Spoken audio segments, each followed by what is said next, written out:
Real quick before we get into today's video, just want to thank all the people over on Patreon for all their support, because without their help, the upgraded content that you see on the channel, that you really see in the video essays and a few of the lore discussions, would not be possible without their help. But over on the Patreon, you get sneak peeks of videos months in advance. Patrons also get priority on the Q&As. Every 3 months we do an anime and manga haul, and I give away a lot of good goodies in that. And it's also just really cool to talk to you guys in the DMs, and if some of you guys have theories that you want me to talk about on the channel, obviously I will talk about your theories. Just send them to me over on the Patreon. But with that being said, let's get into the review. Yo, what's going on, everybody? It's your boy Naruto Explain here, bringing you guys another review for Boruto Naruto Next Generations, episode 239. And I gotta say, now episode 239 is still in the books. We got a lot to talk about from this episode, and I'm gonna start off by saying I went in thinking, oh, they're probably just gonna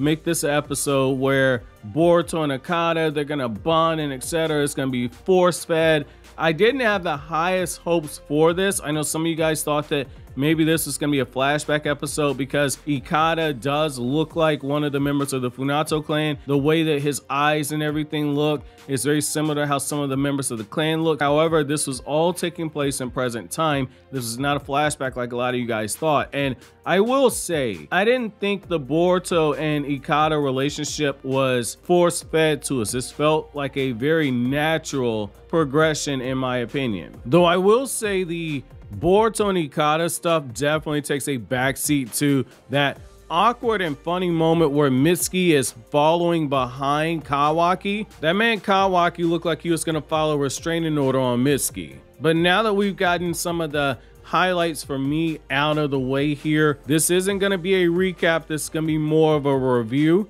because as you guys know, I don't believe in just going scene by scene saying this happened here, this happened here. I'm going to expound on what we saw. You guys saw the same episode I did. I'm not going to insult your intelligence by just telling you everything that happened in the episode. For anyone new here, basically my reviews are me looking at some of the key points of what happened in the episode, expounding on it, giving my thoughts and impression, and tying everything back together in the bigger picture. It seems at least once every couple weeks I have to kind of explain the difference between a review and a recap to some people. But let's back up and look at what happened in the episode. And so basically this episode starts off kind of funny. So basically Boruto's sitting there while Denki is making all the repairs to his ships. Boruto starts hallucinating, and Boruto is under the impression that he fell into the water, and it's left a little open-ended where we as the audience, we see things from Boruto's perspective, but the way that everybody's casting doubt on it, it kind of makes you wonder, like, oh, did he really fall under the water? Who's this person that saved him? And I think that what we're probably going to end up seeing is that Ikada, once he gets into water and etc., he's able to kind of get those fins and everything. There's a lot we don't know about the members of the Land of Water, and in particular the Funato Clan. So we don't know if that's going to be something like his body changes shape when it gets in water. We don't know for certain. It looks like, according to everybody else, Boruto was hallucinating, but we as the audience know a little bit more. That's low-key an instance of dramatic irony where we as the audience know stuff that the other characters in the actual series don't know. But as Denki is getting information from Ikada's master, Kajiki, about how to fix the actual ship, we find out that Kajiki is going to tow their ship to the island, and that basically everything in the Land of Water has tailspin. So this war against the Funato Clan has gotten serious enough to where Chojuro, who went from doing the right thing and trying to command everything from headquarters, has now been put into a position where he has to go to the front lines in order to defend the Hidden Mist Village as a bit of a deterrent, hoping that he can scare off the people from the Funato Clan that are closing in on the Mist Village, because hey, the Mizukage is there. Maybe we don't want to do a direct attack until Arayumi shows up. And so we find out that more of the islands have been getting taken over, and we get this moment where as everything begins to kind of start setting in, that's when Sarada realizes that, oh, we really got ourselves into a situation right here. And what I like here is that now that we're in a situation where Boruto's ship is in the process of being fixed, and you have those civilians, and the civilians have been brought onto an island, they're seemingly safer right now. This gives Team Sarada and Team Kagura time to regroup, re-strategize, and make the adjustments they need, because they need to try and get these people to the Mist Village. However, it looks like a battle is brewing with the Mist Village, and Kagura even gets told, hey, you will be getting brought here at some point. It's not a matter of if, it's a matter of when. You need to be on guard. And it's one of those things where you can tell that Chojuro, he's gonna have to do exactly what he told Kagura, which is that I can't afford to spare any man right now, and that includes you.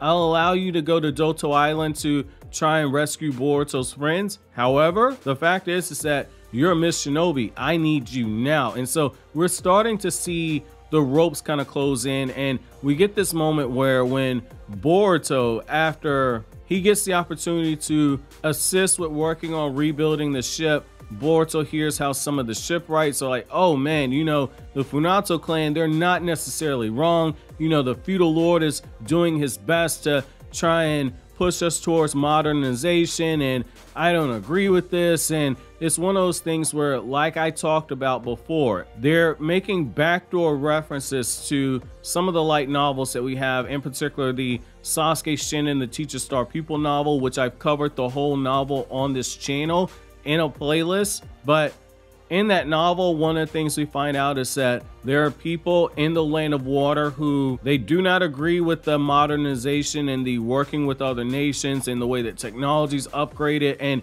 you're seeing that here, where the Funato Clan has begun rising up once again, and they're pushing against this feudal lord. You have people that they resist progress, and we're seeing here how this mostly rural nation, the Land of Water, as they're getting brought up and technology is beginning to affect their way of life, there are people pushing against it. And it's not just the bad actors like the Purple Moon Religion group that you had in the Sasuke novel, or the Funato Clan that you have now in the anime.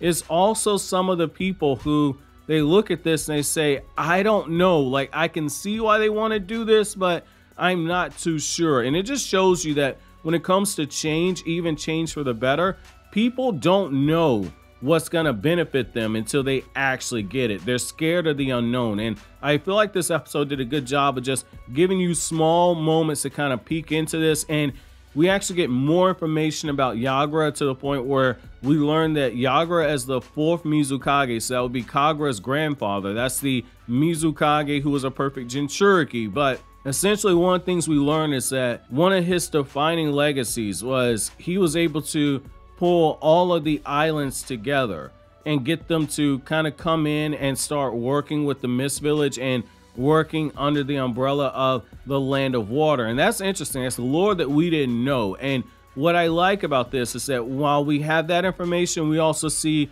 Ariyumi, and he's eating with his children, and there's this moment where you see the map of the Land of Water as Tenma approaches, and that lets you know, like, okay, they've really been strategizing a full-blown takeover. And the fact that that battle fortress got sank by Boruto's group, it has the ability to wipe out large chunks of areas because it has that high-powered chakra cannon. And they lose a weapon like that, and the first reaction isn't like, oh man, we lost a really important piece. I'm thinking if that's a chess piece, that's a knight or a bishop. The way Ariyumi's talking, he's saying that's just a tool, that's just a pawn in the bigger picture.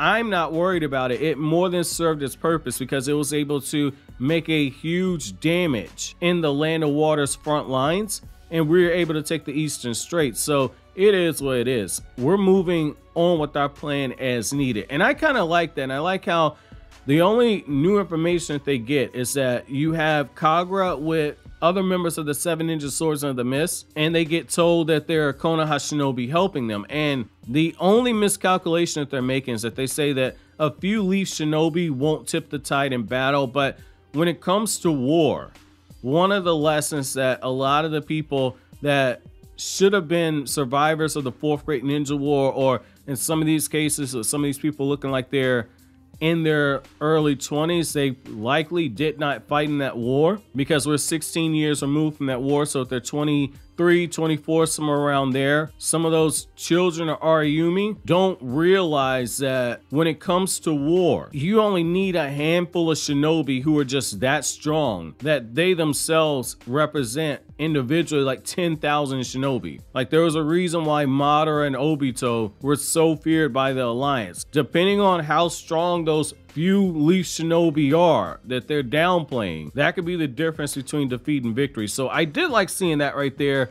And I did also like how when Boruto leaves the island with Ikada, we have this moment where Boruto's looking and he's learning more about Ikada's dream, and we learn that Ikada came from one of those islands that was united by the fourth Mizukage, and we have this moment where Boruto for a second thinks like, I got on the wrong ship, this guy didn't tell me, he just made it. However, he seems like a cool dude, let's just go get the part, because they got to go get the part that's needed to fix the ship. And based off of everything that is happening, it looks like more than likely a huge battle is coming. We're gearing up towards that. So I mean, overall, this is a cool episode, man. Like, I kind of stand by it. I kind of feel like this arc is going to be one of those arcs that week by week it's going to be hit or miss depending on what your attention span is for setup. But if you watch these episodes back to back, this is going to be an arc that holds up. I'm more of a fan of lore dumps, and we got quite a bit of information when it comes to lore out of this episode. So what I want to know from you guys, my episode question to you guys is, how impressed are you with the Ariumi clan's military strategy? And on a scale from 1 to 10, how serious do you think things are that Chojuro has had to go to the front lines? Let me know down in the comment section below. So always, guys, like anything I had to say, don't forget to comment, rate, subscribe, and share. Thank you so much for watching to the end. Have an awesome day, guys.